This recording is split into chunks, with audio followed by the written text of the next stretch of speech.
Today is my day off and I am with Mr. Dahoykoy because it is our anniversary.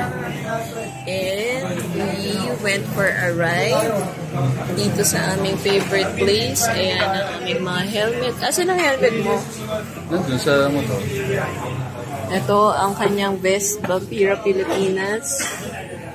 Nandito kami sa aming favorite place sa Yeis sa Marilaki for our breakfast. This is our first stop.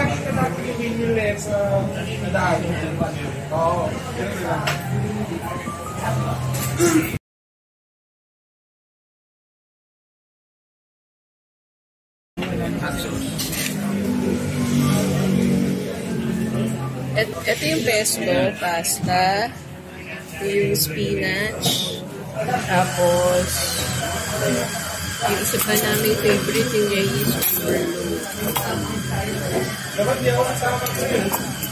Yeah.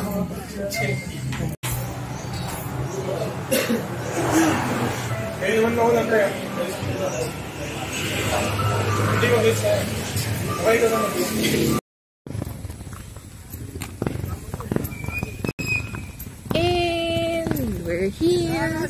We're walking to the windmills. Ayun o, nakikita nyo ba? Ayun na. From afar.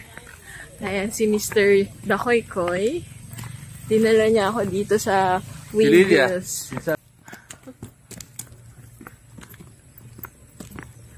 Nandun kami sa side kanina, kabilang side. Kaya alam, private property daw.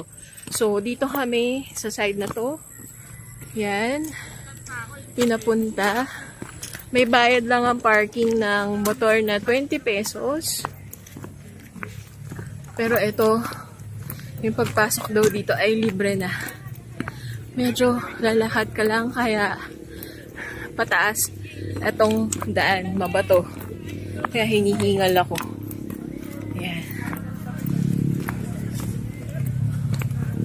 Oh, diba? Nice! Ang laki oh!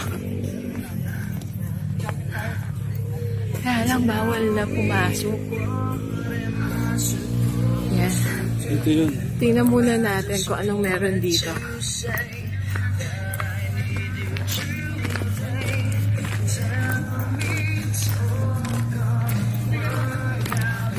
Yan.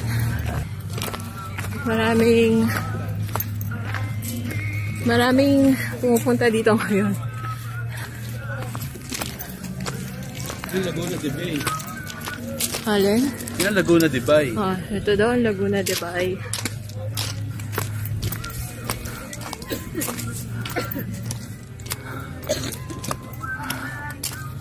Ayan ang Laguna de Bay. Ayun ang windmills. Ayan. Ayun po. Ang tagal ko na gusto punta dito kasi nakikita ko yung mga friends ko merong photos. May photos sila na nasa malapit sa windmill. Ayan. Ayan o, ang ganda o. How can I forget you, girl? There is always something there to remind me. Always something there to remind me. Just for I passed a small cafe. Yan, uulan ngayon dito sa Quezon. Nandito kami. Day trip lang. Kita nyo ba yung mga tao maaura-aura sa dagat. Yun, yung isa may tripod pa oh.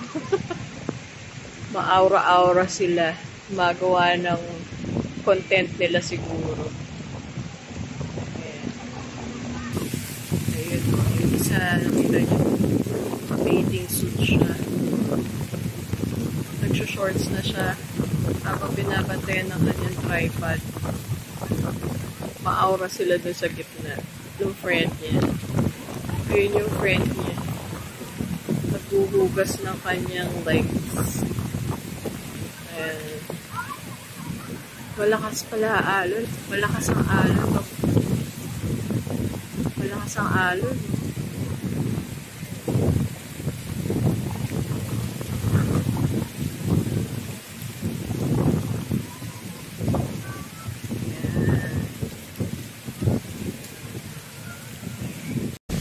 Kanina papunta dito, inabot na rin kami ng ulan sa bundok. So,